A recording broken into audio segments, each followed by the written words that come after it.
Okay, continuation na. Mamingaw nga mong panagat ra karon nga buntag. Shout out ko aning driver nga Liorin, no, nakatalikod. Umaga pa lang may 500 na. Oh, sige ma'am, okay. Okay. Walang pasahero, guys. Tumal yung biyahe namin eh. Wala. Ako, Brad. Ah.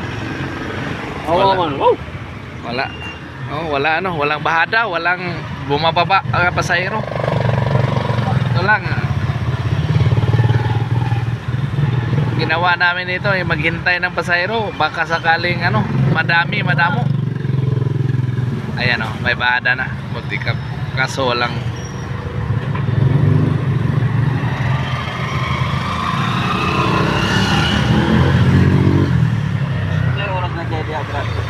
Ano ba lang? Malapit na wala pa kang almusal. Mga alas 9 na. Pilgrim Mogs daw. Siya kita na siya. Kita makalima ni sa oras nakalima man tanya. Siya kita na siya. Nawala doon. Oh, na minin yelo na sila oh. Si Liorin, si Sanchez. Baligot ulit kagen. Pasayro guys. Kagen di Oro City.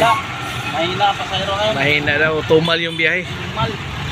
Matumal yung biyahe. Kaya ayan, teka lang ta dito, kayod lang ta para palitang pambigili ng bigas para sa pamilya. Kahit kuntian lang yung kita natin, at least nasa tamang pamaraan naman ginagamit natin. Thank you for watching, guys. God bless us all.